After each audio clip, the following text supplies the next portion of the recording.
আসসালামু আলাইকুম। সবাইকে আমাদের টাঙ্গাইলের জনপ্রিয় পেজ সম্ভাবনা নতুন রূপে অনলাইন প্রাথমিক বিদ্যালয় টাঙ্গাইল এর পক্ষ থেকে রইল অনেক অনেক শুভেচ্ছা ও অভিনন্দন।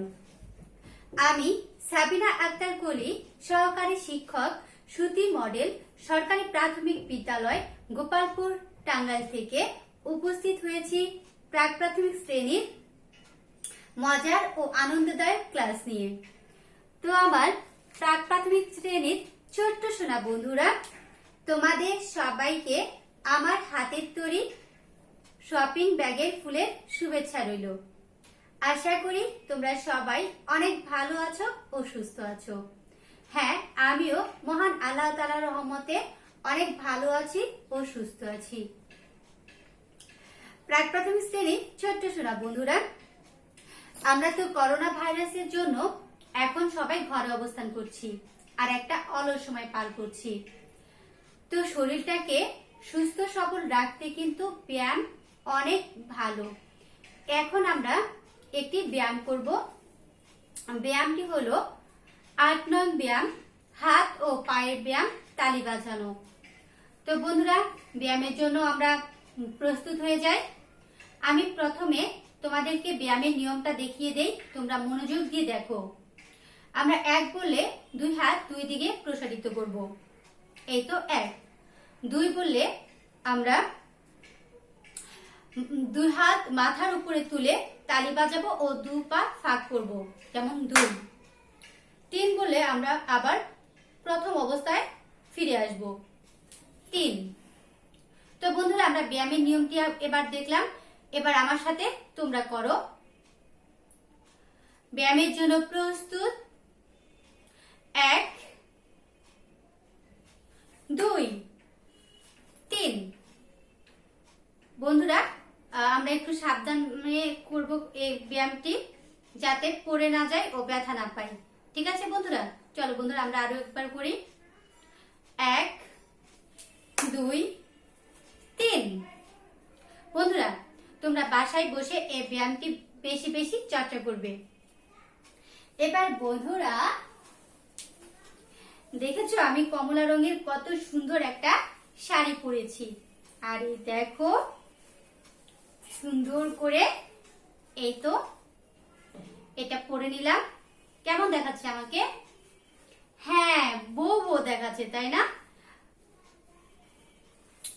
এই তো এই যে কমলা রঙের শাড়ি পরা, কমলা ফুলি নিয়ে আমরা এখন মজার একটি গান আমরা গাইবো ও শুনবো, সাথে একটু নাচ করব।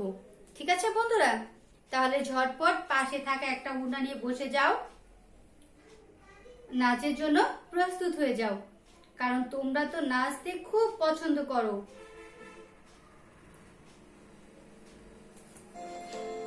আমি ঠিক যেভাবে হোক আমার সাথে তোমরা করবে।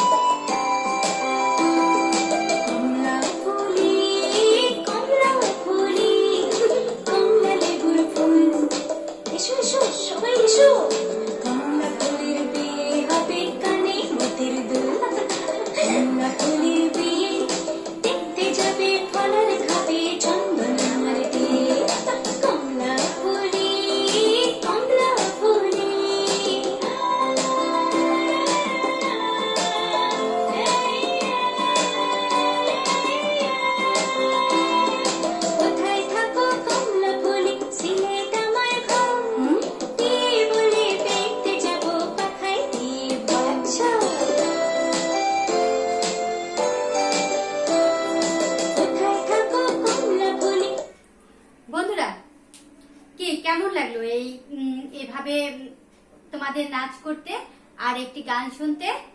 হ্যাঁ, খুব ভালো লেগেছে, তাই না বন্ধুরা? কারণ উনাদি আমরা বউ বউ খেলতে আমরা খুব পছন্দ করি। এবার বন্ধুরা, আমরা যে গানটি শুনলাম, এটি কিন্তু আসলে গান না, এটা একটা ছড়া। আমরা এই গান এটা আমরা একটা ছড়া এখন আমরা শিখবো। তো তার আগে বন্ধুরা, আমি তোমাদেরকে একটু পড়ে শোনাই, ছড়াটি একটু আবৃত্তি করে শোনাই, তোমরা মনোযোগ দিয়ে শুনবে। কমলা ফুলি কমলা ফুলি কমলা লেবুর ফুল, কমলা ফুলের বিয়ে হবে কানে মতির দুল, কমলা ফুলের বিয়ে, দেখতে যাবে ফল আর খাবে চন্দনা আর টিয়ে। কি খুব ভালো লেগেছে না? হ্যাঁ, বুঝতে পেরেছি অনেক ভালো লেগেছে। এবার বন্ধুরা আমার সাথে তোমরাও হাতের তালির মাধ্যমে এই ছড়াটি আবৃত্তি করবে। 1 2 3। কমলা ফুলে কমলা ফুলে কমলা লেবুর ফুল, কমলা ফুলের বিয়ে হবে কানে মতির দুল। কমলা ফুলের বিয়ে, দেখতে যাবে ফল আর খাবে চন্দনা আর টিয়ে। বন্ধুরা এই ছড়াটি তোমরা বাসায় বেশি বেশি চর্চা করবে। দেখবে ছড়াটি যখন মুখস্থ হয়ে যাবে, মাকে শোনাবে, বাবাকে শোনাবে, তারা খুব খুশি হবে। এবার বন্ধুরা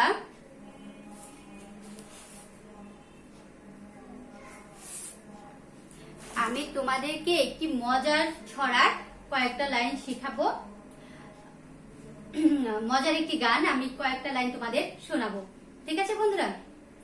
কয়ে কলা খয়ে খাই, এত বেশি খেতে নাই, গয়ে গরু খয়ে ঘাস, কত ঘাস খেতে চাস, ও বলে কোলা ব্যাং সারাদিন ঘ্যাং ঘ্যাং। ক খ গ ঘ ও, ক খ গ ঘ ও। কি বন্ধুরা ভালো লেগেছে না? এবার বন্ধুরা তোমরা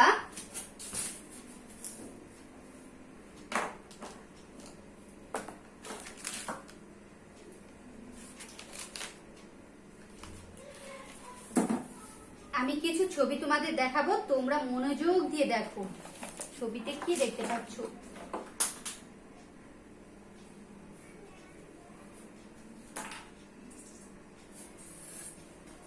ওয়াও, অনেক সুন্দর সুন্দর ছবি, তাই না? এবার বন্ধুরা তোমাদেরকে ছবির কাজ দিব, তোমরা মনোযোগ দিয়ে দেখবে।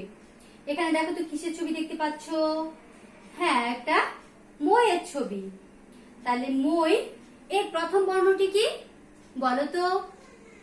হ্যাঁ, ম। তাহলে দেখো তো এখানে কোথায় মই দেওয়া আছে, কোথায় মই দেওয়া আছে? এই তো আমরা কি করব, এই ছবির সাথে এই শব্দ আমরা দাগ টেনে মিলাবো। ঠিক এইভাবে দেখো আমরা দাগ টেনে মিলাবো। তারপরে দেখো রয়েছে কি ঘর। ঘরের প্রথম বর্ণ কি? ঘ। ঘ ঘর। তাহলে দেখো তো কোথায় আছে? এই তো আমরা পেয়ে গেছি। আমরা এখন এভাবে আস্তে করে মিলিয়ে নিব। তারপর দেখো তো এটা কিসের ছবি? হ্যাঁ, বল। বল খেলতে আমরা সবাই খুব পছন্দ করি, তাই না? এবার দেখো আমরা এই বলের এই ছবির সাথে আমরা বল শব্দটি মিলিয়ে নিব। কোথায় আছে দেখো, খুঁজে বের করো। এই তো নীল রঙের, তাই না? আকাশী রঙের বল। এই যে ব, আমরা কি করবো এভাবে দাগ টেনে মিলিয়ে নিল। তারপরে রয়েছে কি, এটা কিসের ছবি বলো? হ্যাঁ, বই। এই তো বই। বই কোথায় আছে? বই প্রথম বর্ণ ব। তাহলে আমরা খুঁজে বের করি ব ব ব। এই তো খুঁজে পেয়েছি। আমরা এভাবে আস্তে করে দাগ টেনে মিলিয়ে নিব। তারপরে রয়েছে কলম। কলম প্রথম বর্ণ ক। এই তো ক। ওর বাবা ক ল ম, কলম। আর এটা হচ্ছে কি? ক ল স, কলস। তাহলে এটা আমরা পেয়ে গেছি কলম। দেখেছো?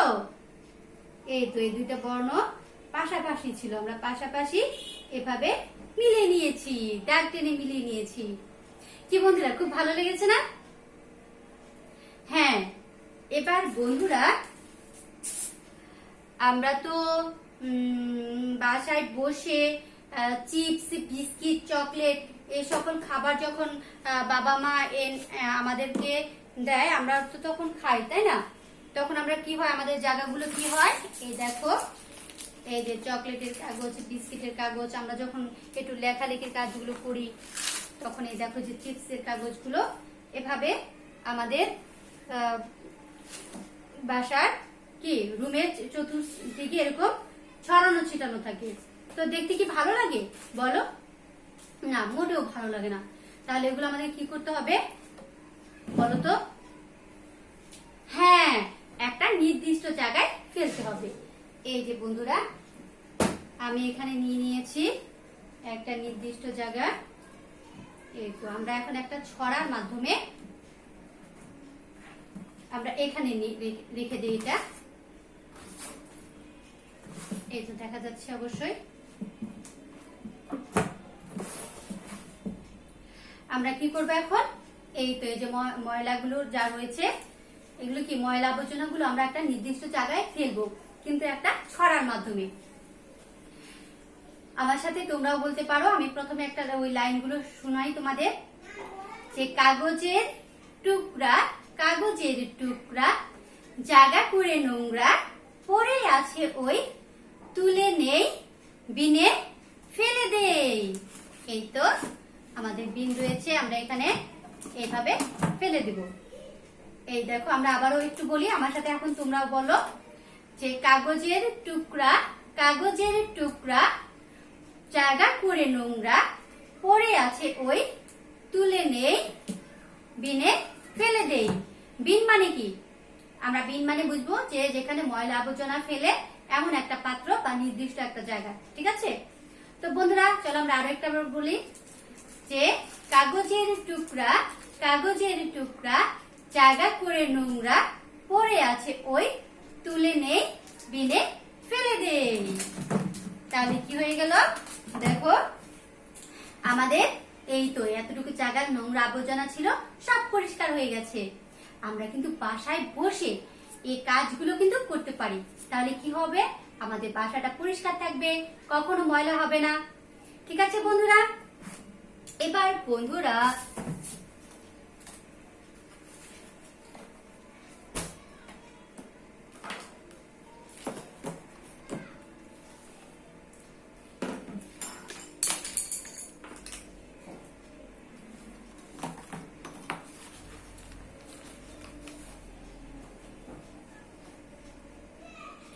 এই দেখো, বাবা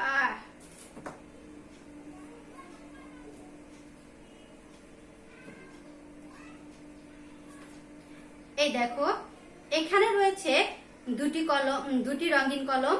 এখানে রয়েছে একটি, আর এখানে রয়েছে তিনটি। কি দেখতে পাচ্ছ? এবার বলো তো বন্ধুরা, এখানে এই যে রঙিন কলমগুলো যে রয়েছে, এখানে সবচেয়ে কম কোথায় রয়েছে? হ্যাঁ, মাঝখানে। মাঝখানে কয়টা রয়েছে? একটা। তাহলে একটা কোথায় হবে? এই তো প্রথমে আসবে, তাই না? তারপরে তারপরে ওরে বাবা, তারপরে রয়েছে আমাদের একটা কলম তো পড়ে গেল। আচ্ছা, প্রথমে এক, তারপরে এখানে কয়টা রয়েছে? দুইটা। এই তো আমরা রেখে দিলাম এখানে দুইটা। তারপরে এখানে রয়েছে কত? তিন। এই তো আমরা কি করলাম? ছোট থেকে বড় সাজালাম। দেখেছো বন্ধুরা কিভাবে আমরা অতি সুন্দরভাবে ছোট থেকে বড় সাজাতে পারি? এবার বন্ধুরা তোমাদেরকে আমি আরো একটি কাজ দিব।